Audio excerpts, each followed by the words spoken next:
Hi everyone, this video is on the state of property in Australia. And the question is, are we in a herd mentality? This is a disclaimer, information in this presentation is of a general nature only. It doesn't take into account your objectives, financial situation, or needs. I recommend obtaining personal financial advice before making any investment decision. So Google searches for investment property in Australia are reaching multi-decade highs. We have articles like the surge of buyer's agents, why more Australians are using them. APRA warning that investor lending growth is hitting 10-year highs. 5% deposits for first home buyers, adding to price competition for purchases. This article states, are they pouring fuel on the fire? You have over in America, Donald Trump, who's not afraid of hitting hot button issues for his young supporter base that's going to vote, that he floated a 50-year mortgage proposal, which would mean you are able to borrow more because you'll have lower monthly repayments, but you're going to pay a lot more interest over the life of that 50-year mortgage. Again, this is next to the advertisement for 5% deposit scheme. These are all demand targeting policies from politicians. So they're trying to target affordability by helping people purchase more. Instead, no one is actually focusing on the lack of supply. And this is in Australia.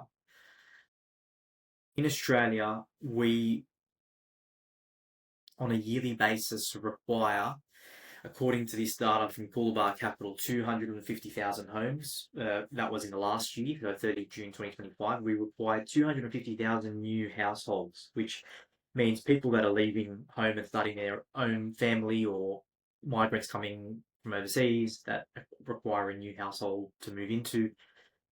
We need 250,000 of those in the last year, and we only built 150,000, which is these blue lines here. So this gap, this means that there's 100,000 homes that we require that aren't being built.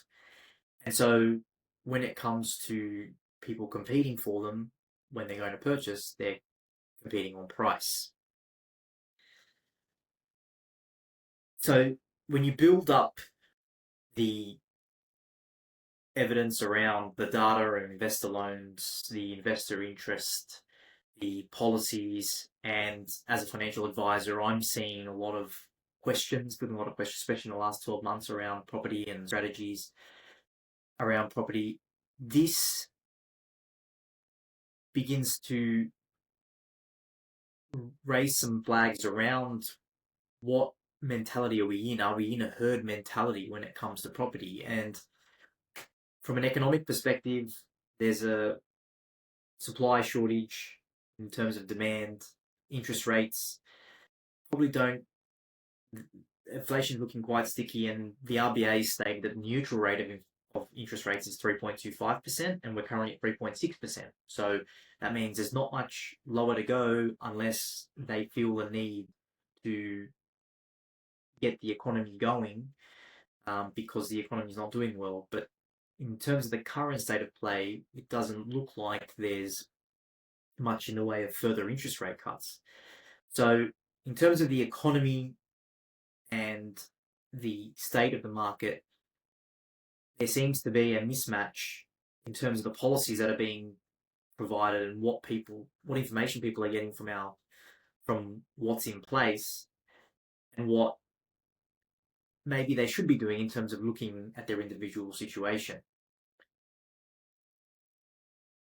A few questions that I think people need to ask themselves just before going down the path of looking at a property transaction, especially in the state of the current market, looking at all those things I've just shown you in terms of the headlines and the data around the interest and the loaning the state of the loan market, are you making an emotional decision? So are you thinking about how much you can borrow rather than what is affordable to you? Have you evaluated the decision with a long-term view? Can you maintain this property over the long term in good times and in bad? What if something goes wrong? What if something happens in terms of the value, the issue with the house, your situation? What happens if something goes wrong in your world? What happens if something goes wrong in the world around us? Do you believe you can maintain the strategy over the long term? So, is it something that is what you would want in 10 years' time? And then what are the alternatives?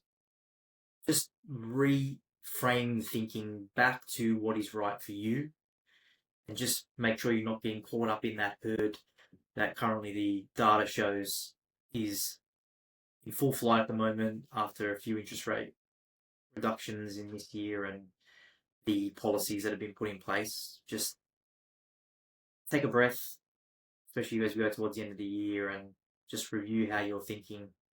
Make sure you do things that are right for you so that you can succeed over the long term. Thanks for listening.